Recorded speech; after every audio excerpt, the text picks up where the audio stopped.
Hey everyone and welcome. So tonight we're going to dim the lights a bit and dive into two really chilling modern folk tales from India.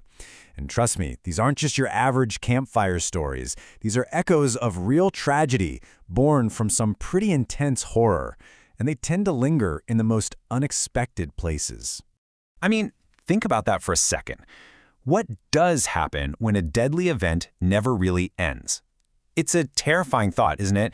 The idea that one moment of violence or pure despair can be so powerful that it just seeps into the walls, into the very ground, and replays its horror for anyone unlucky enough to wander by. And that is the haunting reality at the heart of both our stories tonight. All right, so for our first story, we're headed to a government hospital. You know, by day, it's exactly what you'd expect. A busy place, people trying to heal. But at night, it completely transforms into a place of absolute dread. Every single evening, right before 7 p.m., the entire staff, everyone, flees for their lives. Why? Well, because of a deadly secret that's lurking in the morgue. So let's meet Manu and his wife, Mamta. They get into this awful car crash on a rainy night, and they see this hospital as like a beacon of hope. But when they get there, the place is dead silent, eerily empty. Manu is frantically searching for a doctor, for anyone, and that's when he finds his wife, Mamta. She's just dazed, almost like she's in a trance, and she's walking silently towards the one place you should never, ever go after dark, the morgue. Manu finally catches up to her inside that cold, sterile room. He asks her, "What are you doing?"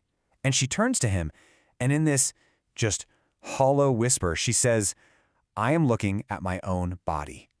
Her spirit was speaking to him because her actual physical body was lying lifeless on a slab, right there in front of them. So when the staff comes back the next morning, what they find is just horrific. Manu is dead on the floor, and Manta, well, she was found hanging from a fan.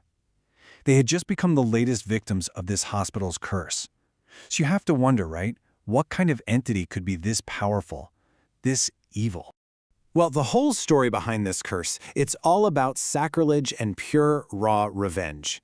It all started when the body of an Agori, a type of mystic who has a very intense connection to the spiritual world, often embracing things like death and other taboos, was brought into that morgue. While doing the autopsy, the doctor discovers something impossible. The Agori's heart is still beating. Now, in an act of pure greed, the doctor cuts into it. And in that moment, he unleashes the Agori's furious spirit, and that spirit vowed revenge on everyone in that hospital for desecrating its body. And you know what? Ever since that day, the spirit has kept its promise. At exactly 7 p.m., the haunting begins. This thing is so powerful that even exorcists have failed to get rid of it, which leaves the staff with literally only one choice: get out before that clock hits 7 and abandon the entire hospital to the dead.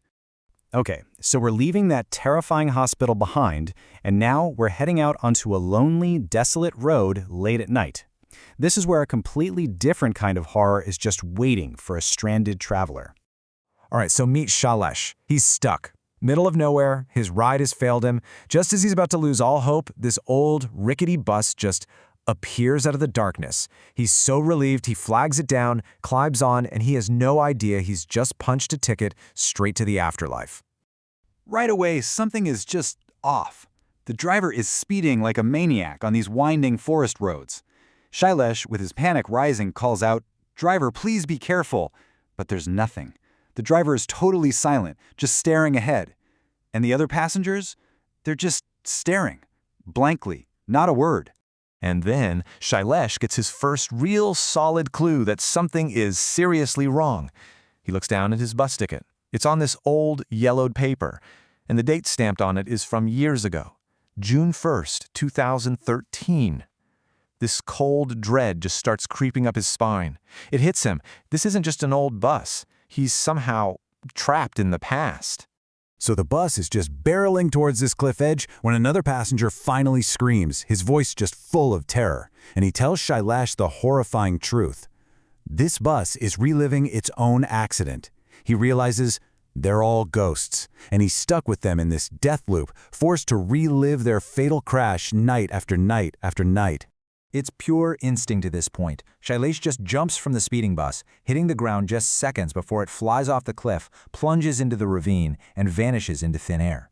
A local guy finds him later and confirms his absolute worst fears. He was the only living person on the Mouthkey bus, the bus of death. Okay, wow. So those two stories, right? They're both completely terrifying, but they show us something really fascinating about hauntings. We've basically just witnessed two fundamentally different kinds of terror, one driven by rage, and the other just a tragic event replaying itself like a broken record. So that Agori spirit? That's what you'd call a vengeful haunting. Think of it like an intelligent, angry ghost. It has a motive, revenge. It's aware, it interacts with people, and it hunts its victims. But the bus, that's totally different. That's a classic residual haunting. It's more like a psychic recording, a tragic memory that's been etched into that specific time and place. It has no motive, no awareness. It just replays its final, tragic moments in an endless, heartbreaking loop of death. And all of this kind of leaves us with one final chilling question, doesn't it? When we hear these tales, are we listening to stories about spirits who are demanding justice for what was done to them? Or are we just witnessing the psychic scars of incredible pain, forever echoing through time? What do you think?